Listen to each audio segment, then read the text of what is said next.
আসসালামু আলাইকুম গাইস, কি অবস্থা সবার? কেমন আছেন সবাই? গাইস, টাইটেল এবং থাম্বনেল দেখে অলরেডি বুঝে গেছেন আজকের ভিডিওটা কোন টপিকের হতে চলেছে।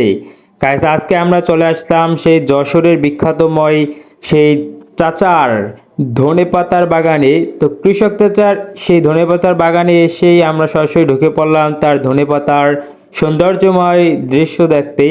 তো ধনেপাতার এখানে এসে দেখলাম আমরা চারদিকে শুধু ধনে গাছ আর ধনে গাছ। তো গাইস, আমরা এই যে দেখুন, আমরা আপনাদেরকে যে দেখাই যে ধনে গাছগুলো কি সুন্দর ঝাপসা এবং কি সুন্দর ডালপালা মেলে চতুর্দিকে ছড়িয়ে আছে। তো গাইস, আমার কিন্তু খুবই ভালো লাগছে এবং আমি কিন্তু এই কৃষক চাচার কাছ থেকে প্রায় আধা কেজি অথবা 1 কেজির মতো ধনেপাতা নিয়ে যাব। এবং গাইস, যারা যারা এই টাটকা টাটকা ধনেপাতা নিতে চান, তো গাইস তারা কমেন্ট করুন তাড়াতাড়ি। আমি আপনাদের কাছে এই ধনেপাতা পৌঁছে দেওয়ার চেষ্টা করব। এবং গাইস, আমি কিন্তু কৃষক চাচার এখানে ছোট্ট একটা 10 শতাংশ জমিতে এসেছি। অবশ্য চাচার কিন্তু আরও বড় বড় ক্ষেত রয়েছে। দেখুন গাইস, চাচা কিন্তু কি সুন্দর গাছের গোড়া নিট অ্যান্ড ক্লিন রেখেছেন। এবং গাছের গোড়া থেকে যদি আপনাদের দেখায়, এই যে দেখুন গাইস, কি সুন্দর পরিষ্কার গোড়াগুলো। এবং গাইস, পাতাটা কিন্তু খুবই একেবারে, পাতাগুলো একেবারে টাটকা গাইস।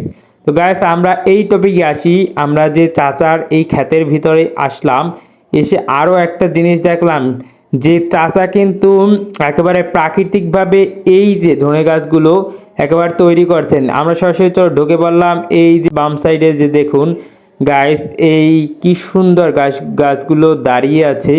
কোনটা কিন্তু একেবারে ঝাপসা, কোনটা কিন্তু হালকা পাতলা, কোনটা কিন্তু মোটামুটি বলা যায় যে চাচা এই যে প্রাকৃতিক জৈব সার ব্যবহার করার কারণেই কিন্তু চাচার এই ফসলগুলো এত সুন্দর দেখাচ্ছে। চাচা কিন্তু একেবারে প্রাকৃতিক পদ্ধতিতে এগুলো তৈরি করছেন। এবং গাইস, যশোরের এই স্থানে যারা যারা আসতে চান তারা কমেন্টে জানান। আমি আশা করছি আপনারা যারা যারা আসতে চান তাদেরকে অবশ্যই নিয়ে আসার চেষ্টা করব এখানে।